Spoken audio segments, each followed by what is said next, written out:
Alright, so today we're gonna see about getting this Coleman pressure washer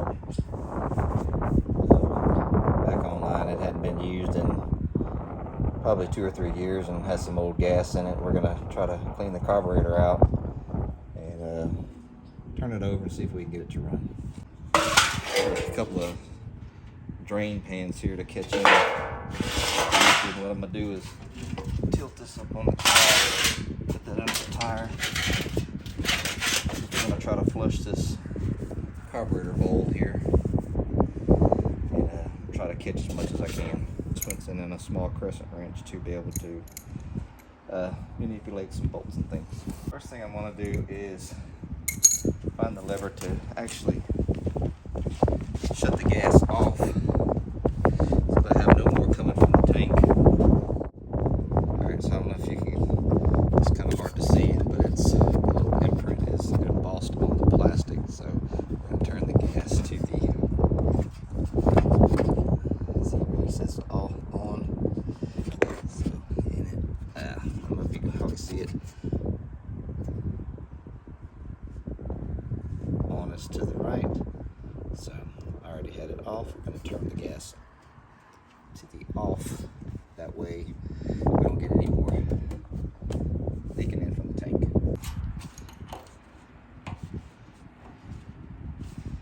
Loosen the bolt to the float. You can see some fuel dripping out. Let all that old fuel drain out. Be sure not to lose your little screws. I have another pan here that I'm going to put parts in. That way I don't lose them. Alright. Get that out. Alright, now there's another bolt on the bottom that actually holds the bowl on. Get that loose. You can see it starts to move. Some more fuel dripping out.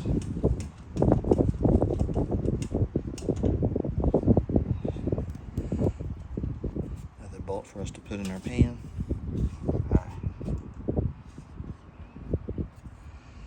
So it's not too bad. Get your rag and clean the inside out.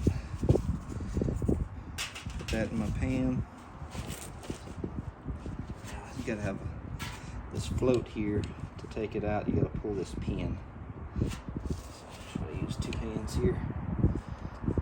Slide the pin out like so.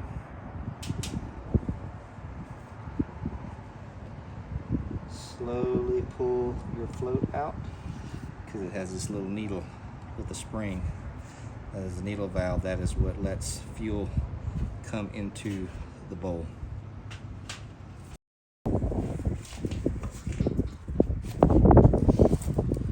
Alright, so everything looks good inside the carburetor. I was able to turn it to the side and look at it.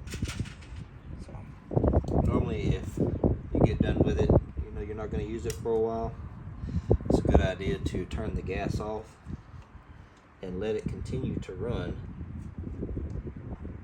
until the gas runs out of the carburetor. That way it doesn't build up in the bowl and then gum up and then clog it.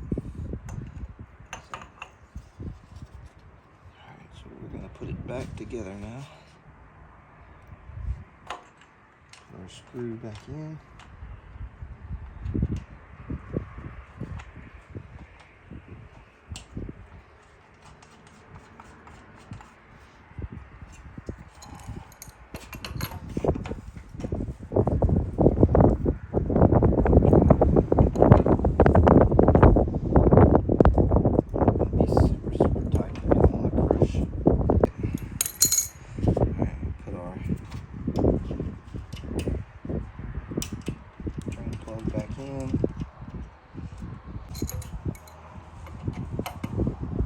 Snug this back.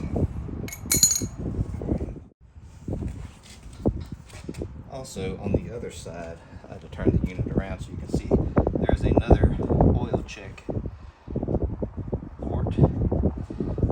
This one actually actually has the dipstick, so you can see the oil level. Usually about halfway up the dipstick is good, and we're still good, just like we were on the other side.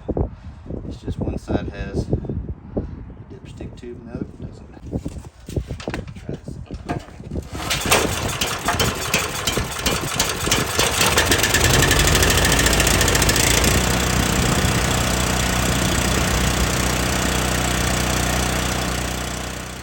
Alright, so some more pressure washer basics.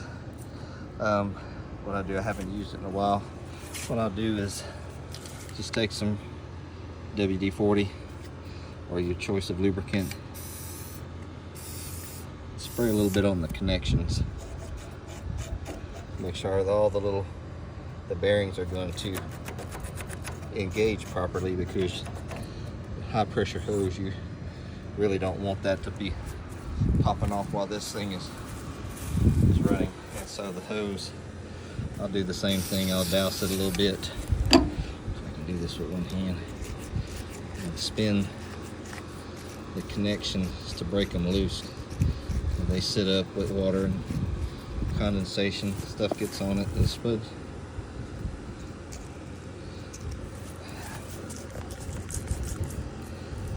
This one's being stubborn. I'm gonna have to use two hands. Yeah, you can see how rusted up that was. No matter how much you try to dry them out in the off season or when you're not using them, just moisture stays in them. I usually try to connect them back so they stay sealed up to keep dirt daubers and other critters from getting in them.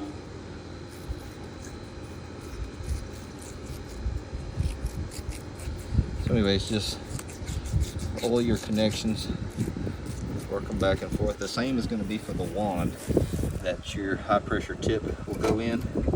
As you can see, I didn't leave the tip in this one, and it's full of mud from a dirt dauber. So I'm going to oil this one up and get a pick or a small screwdriver and clean that out.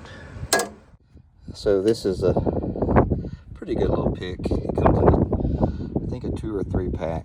Different little squiggly ends for different applications.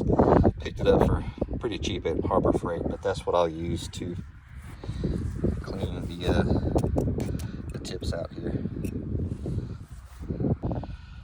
Okay, so I've cleared my obstructions out of each end. I don't know if you'll be able to see or not, but I did look, and there's daylight all the way through. So we'll reattach our wand. This basically slides together, and then you do this nut to screw it shut. Alright, well, we got our water on, about to start it up, and that is the task. It's pressure washing the house, funky and grimy. So, switch turned on, choke, and our water on.